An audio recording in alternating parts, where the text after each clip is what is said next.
j'espère que ça va bien chez vous.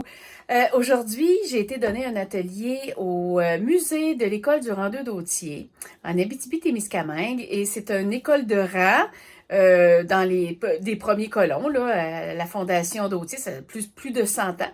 Et je donne là des ateliers une fois par mois durant l'été. Alors, j'y ai été avec mon beau Juno, qui m'a servi d'assistant, réalisateur, scénariste et metteur en scène. N'est-ce pas, Juno? Oui. Oui, voilà. On vous montre quelques petites captures d'écran que Juno a pris de l'école et de mon atelier. Puis ensuite de ça, je vais continuer avec vous l'œuvre que j'ai faite dans cet atelier-là, qui était une œuvre en mix média. C'est un atelier de mix média que j'ai fait avec les participantes, très agréable d'ailleurs. Et on a passé vraiment une très belle journée, Juno, n'est-ce pas? Bien sûr que Bien oui. sûr que oui. Donc, c'est ça. Je partage ça avec vous aujourd'hui, une petite œuvre en mix média que j'espère que vous allez apprécier.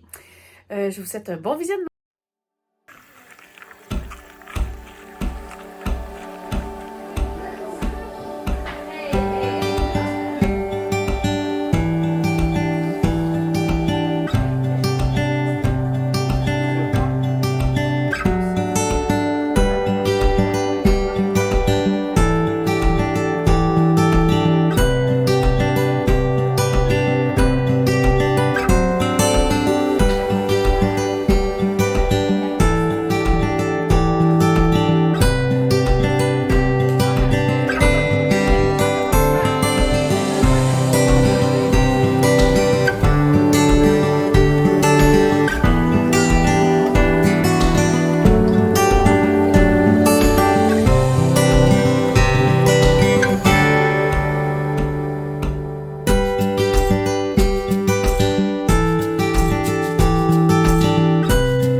Avec vous l'œuvre que j'ai commencée pour servir de modèle.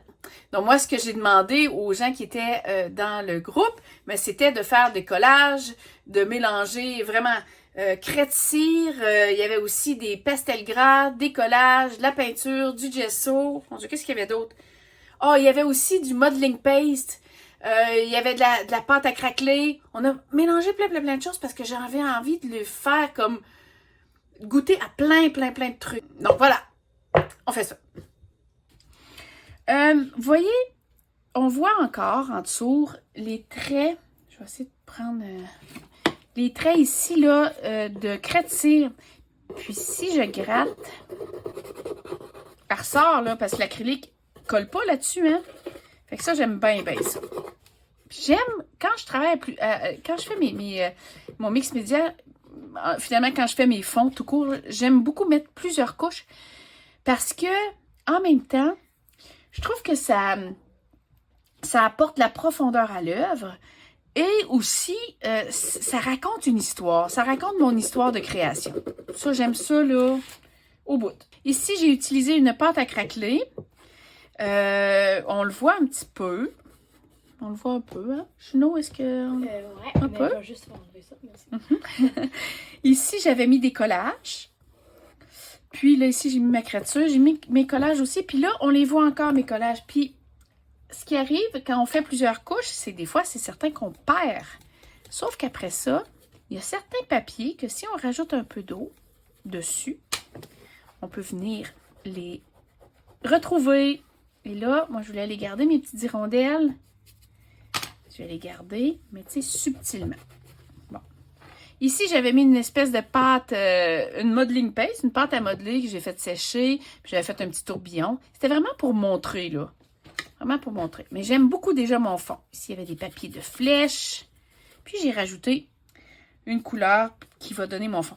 J'explique toujours que quand je fais mes mix médias, mes tableaux, parce que c'est pas mal tout le temps en mix média que je fais mes œuvres, j'y vais toujours en entonnoir. Je commence toujours par quelque chose de très intuitif, très lousse. Je me casse pas trop la tête. Je choisis mes crayons, par exemple. Tu sais, je choisis mes couleurs que je veux, dans quelle teinte je veux peindre.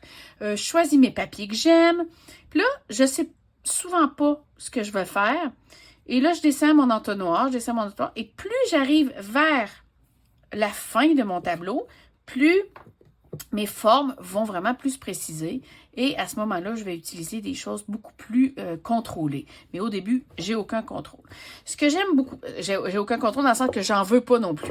Ce que j'aime beaucoup faire aussi, c'est prendre le temps, prendre le soin d'en ajouter sur les côtés. Ici, j'ai pas terminé. Tu sais, de faire des marques aussi sur les côtés. Oups. Donc là, moi, je suis en train de créer une œuvre abstraite, je crois. Probablement aussi semi-abstraite parce que je pense que je vais ajouter d'autres choses, là. Mais on y va. Et là, j'avais un beau morceau de tissu que j'aime bien. Je trouve qu'il va aller donner de la couleur à mes... faire puncher. Ce jaune-là va aller faire puncher. Donc, je pense que je vais aller le coller. Donc, vous voyez, il y a quand même beaucoup de matériaux différents là, dans mon œuvre à date, là. Voilà. Hop. Je vais voir, là. Je les colle pas tout de suite. Là. Pour le moment, je fais juste les diriger. Je vais voir si je les mets aussi. Peut-être que non. Là. Faut pas non plus faire ça comme du remplissage. Là. Faut juste, quand je mets ça, je m'assure que ça va donner vraiment une valeur, un plus-value à mon œuvre. Bon. Donc là, je continue. Je vais y aller probablement aussi en accéléré.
c'est une mine avec de l'encre à l'intérieur qui pèse un peu dessus pour dessiner.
Alors voilà mon œuvre abstraite pour aujourd'hui. Je suis bien contente d'avoir fait ça avec vous. Merci d'avoir été là jusqu'à la fin. Un merci spécial à lui, là. Retourne. Qui m'a aidé dans mon cadrage et avec ses petits commentaires. Et merci d'avoir participé, Juno, à mon beau vidéo. Et est-ce que tu as quelque chose à rajouter, Juno? Abonnez-vous en activant la cloche, puis likez! C'est ça qui est ça. Je vous souhaite juste du bon. Prenez soin de vous, puis on se revoit bientôt. Je vous embrasse très fort. Bye. Merci beaucoup.